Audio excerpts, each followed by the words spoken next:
तो आज के हम अपने वीडियो में देखेंगे 3/3 का जो अवयव होता है इसका व्युत्क्रम कैसे ज्ञात करते हैं। पिछली वीडियो में हमने इसके बेसिक पर कुछ बात किया था। आज हम एक एग्जाम्पल के थ्रू से और समझते हैं कि 3/3 का जो व्युत्क्रम अवयव है वो कैसे निकालते हैं। ये एग्जाम्पल हमारे सामने है। a इक्वल टू ये अवयव दिया है 0 1 2 1 2 3 और 3 1 1। इसका व्युत्क्रम अवयव ज्ञात करेंगे। तो लिखा है प्रारंभिक संक्रियाओं के प्रयोग से व्युत्क्रम ज्ञात करो। जिसका फॉर्मूला होता है वो होता है a इक्वल टू आई ए। यहाँ a की जगह अवयव आता है जिसका हमें व्युत्क्रम ज्ञात करना है।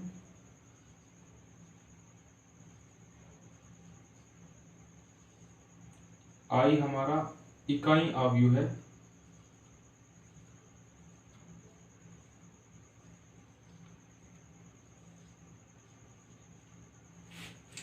अब जो इसका तरीका होता है व्युत्क्रम अवयव निकालने का, वो तरीका होता है जो इकाई अवयव हमें यहाँ दिखाई दे रहा है उसको सेम यहाँ ऐसा बना देना। इसमें ऑपरेशन लगाकर इसको इकाई अवयव के फॉर्म में हम बदल देते हैं। तो ये जो इसका तरीका होता है इसको हम सीखेंगे इसमें इस एग्जाम्पल के माध्यम से। और ये जो एग्जाम्पल है पीछे बोर्ड एग्जाम में आ चुका है। तो सबसे पहले हम देख रहे हैं कि जो इकाई अवयव है इसमें जो पहला एलिमेंट है वो 1 है। अब हम सबसे पहले यहाँ 1 बनाएंगे। डायगोनल में हम देख रहे हैं कि यहाँ 1 उसके बाद 1 उसके बाद 1। इसी प्रकार से हम बनाएंगे इसको। और इस 1 को सबसे पहले हम यहाँ 1 बनाएंगे और इस 1 की मदद से हम यहाँ और यहाँ दोनों जगह 0 बनाएंगे। इतना करने के बाद फिर दूसरे डायगोनल इसी डायगोनल में जो ये एलिमेंट है 1 यहाँ 1 बनाएंगे और इस 1 की मदद से ऊपर 0 और नीचे 0 ऐसा करेंगे। और फिर जो लास्ट का जो 1 है यहाँ 1 बनाएंगे और इस 1 की मदद से ऊपर दोनों जगह 0 बनाएंगे। इस तरीके से इसका हम प्रोसेस करेंगे। तो इस एग्जाम्पल के माध्यम से हम इसको समझेंगे। तो सबसे पहले हमें यहाँ 1 बनाना है इस जगह। तो 1 बनाने का सबसे आसान तरीका दिखाई दे रहा है, इसके नीचे जस्ट 1 है। तो हम ऑपरेशन लगाएंगे R1 इंटरचेंज R2। और पिछली वीडियो में हमने जाना था कि जो ऑपरेशन हम यहाँ इस अवयव में लगाएंगे वही काम हम इस अवयव में भी करेंगे।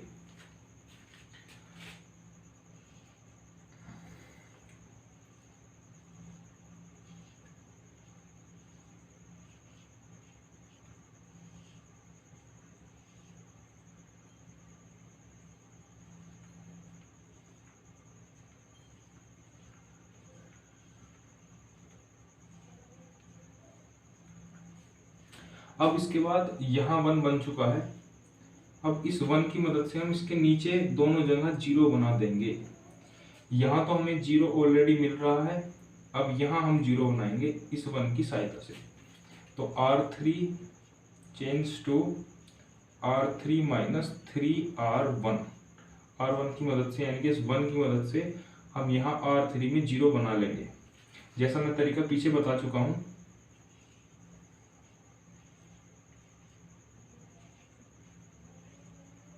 यहाँ 0 बन जाएगा। R3 माइनस 3R1 यहाँ जाएगा -5। R3 माइनस 3R1 यहाँ जाएगा 3 3 9 -8। यही ऑपरेशन हम इसमें भी लगाएंगे। 0 1 0 1 0 0 R3 माइनस 3R1 यहाँ 0। R3 minus 3R1 -3। R3 minus 3R1 यहाँ 1 ही रहेगा। अब हमने क्या किया, यहाँ 1 बनाया सबसे पहले और इस 1 की मदद से यहाँ और यहाँ दोनों जगह हमने 0 बना लिया। अब क्या करेंगे, डायगोनल का जो दूसरा 1 होगा ये इस 1 की मदद से, अगर यहाँ 1 नहीं होता तो हम इसे 1 बनाते सबसे पहले। क्योंकि यहाँ 1 दे रखा है तो इस 1 की मदद से ऊपर और नीचे दोनों जगह 0 बनाएंगे। देखते हैं कैसे। R1 change to R1 -2r2 और r3 change to r3 + 5r2। ये सेम ऑपरेशन इस अवयव में भी हम लगाएंगे।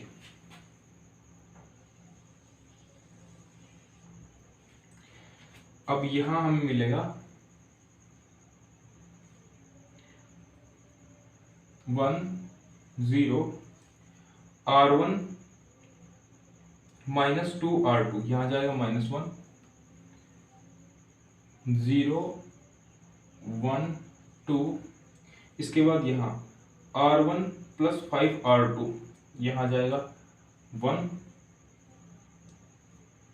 यहाँ आ जाएगा, सॉरी यहाँ 0 आएगा। उसके बाद r3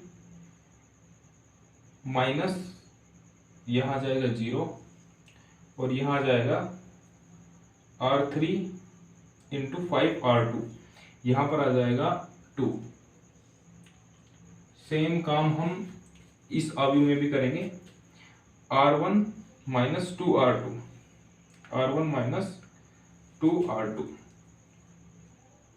यहाँ जाएगा -2, r1 - 2r2, यहाँ 1, यहाँ तो 0। उसके बाद 1 0 0, यहाँ r3 + 5r2, यहाँ जाएगा 5, r3 + 5r2 -3,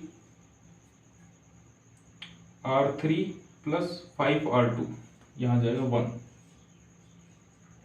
अब हमने क्या किया, यहाँ 1 बनाया नहीं था तो बना लेते, 1 बना, इस 1 की मदद से ऊपर और नीचे दोनों जगह 0 बना लिया, यहाँ दोनों। अब क्या करेंगे, डायगोनल में तीसरी जगह जब 1 आता है यहाँ 1 बनाएंगे, यहाँ 1 नहीं है, यहाँ 2 है, तो हम क्या करेंगे, r3 चेंज टू r3 / 2।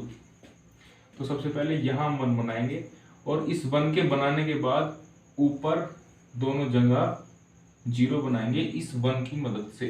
तो सबसे पहले यहाँ 1 बनाएंगे, 1 0 -1 0 1 2 0 0 1। सेम काम इस अवयव में भी, -2 1 0 1 0 0 5/2 -3/2 1/2। अब यहाँ 1 बन चुका है, इस 1 की मदद से ऊपर दोनों जगह हम 0 बनाएंगे। तो ऑपरेशन लगाएंगे इसके अंदर, r1 change to r1 + r3 और r2 change to r2 - 2r3। ये ऑपरेशन हम इसके अंदर लगाएंगे तो हमें मिलेगा 1 0 0 0 1 0 0 0 1। और इस अवयव में हमें मिलेगा, ऑपरेशन लगाने के बाद r1 + r3, इन दोनों को जोड़ेंगे तो आ जाएगा -1/2, इन दोनों को जोड़ेंगे तो आ जाएगा -1/2, इन्हें दोनों को जोड़ेंगे तो यहाँ +1/2 आएगा, इन्हें दोनों को जोड़ेंगे यहाँ 1/2। अब ये ऑपरेशन r2 - 2r3, यहाँ जाएगा -4, r2 - 2r3, यहाँ आ जाएगा 3, r2 - 2r3, यहाँ आ जाएगा -1। उसके बाद ये रहेगा एज इट इज।